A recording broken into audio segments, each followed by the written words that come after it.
రాగుల రకాల గురించి తెలుసుకుందాము. ఇప్పుడు దాల్వాకు గాను మనం చూసుకున్నట్లయితే అంటే మినుములు, పెసలే కాకుండా రాగులు కూడా ఇటీవల ఎక్కువగా వేసుకుంటున్నారు. అయితే ఈ రకాల గురించి మనం మొదటగా చెప్పుకోవాలంటే 3 పద్ధతులుగా మనం వేసుకోవచ్చు రబీ కాలంలోని. ఒకటి నాట్లు వేసుకునే పద్ధతి, ఇంకోటేంటంటే మనం నేరుగా వెదజల్లుకునే పద్ధతి. ఇలా కాకుండా మనం వరి మాగాలలో కూడా మనం రాగులను వేసుకోవచ్చు. ఇలా చూసుకున్నట్లయితే మనం నాట్లు వేసుకునే పద్ధతుల్లో మనకి 2 కిలోల నుంచి 3 కిలోల విత్తనం అవసరం ఉంటుంది. అదే వెదజల్లుకునే పద్ధతిలో అయితే గనక మనకి 5 కిలోల విత్తనం అవసరం అవుతుంది. అదే గనక మనం వరి మాగాల్లో రాగి వేసుకోదలుచుకున్నట్లయితే మాత్రం మనకి 6 నుంచి 7 కిలోల విత్తనం అవసరం అవుతుందండి. అయితే మనం ఈ కాలంలో వేసుకోవడానికి అనువైన రకాలు గనక మనం చూసుకున్నట్లయితే చాలా రకాలు మనకి ఈ వ్యవసాయ పరిశోధన స్థానం విజయనగరం నుండి విడుదలైన రకాలు మనం వేసుకోవచ్చును. శ్రీ చైతన్య అనే రకం మనకి 120 రోజుల కాల పరిమితి కలిగి మనకి 30 క్వింటాల దిగుబడి మనకి ఇస్తుంది అనమాట ఎకరానికి. అంతేకాకుండా ఇటీవల కాలంలో మనకి విడుదలైన గోస్తని, అలాగే వేగావతి, ఇంద్రావతి అనే రకాలు కూడా ఉన్నాయి. ఈ రకాలన్నీ కూడా మనకి 115 నుంచి 120 రోజులు మనకి కాల పరిమితి కలిగి ఉంటాయి.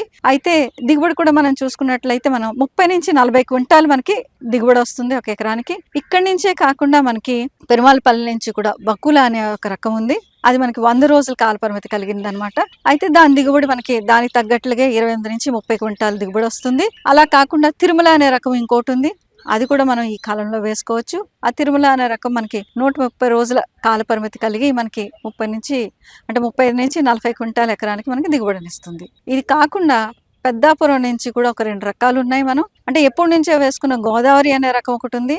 అది కూడా 120 నుంచి 130 రోజుల కాల పరిమితి కలిగి మనకి ఇంచుమించు 30 క్వింటాల ఎకరానికి దిగుబడినిస్తుంది. అదే కాకుండా మనకి CFMV4 అనే రకం ఒకటి ఉంది.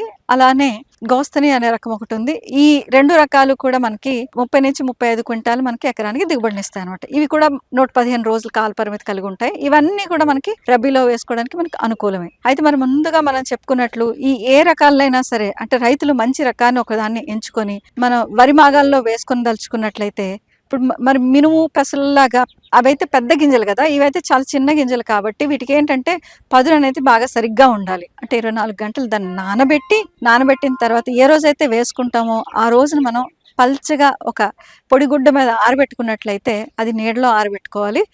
ఆరబెట్టుకున్నట్లయితే మనకి మన చేతికి ఆ తడి అంటదు. అంటే గింజ మనకి ఈజీగా అంటే మనం గింజని జల్లేయడానికి సులువుగా ఉంటుందన్నమాట. ఇప్పుడు కనుక మనం జల్లుకున్నట్లయితే మొలకలు బాగా వస్తాయి.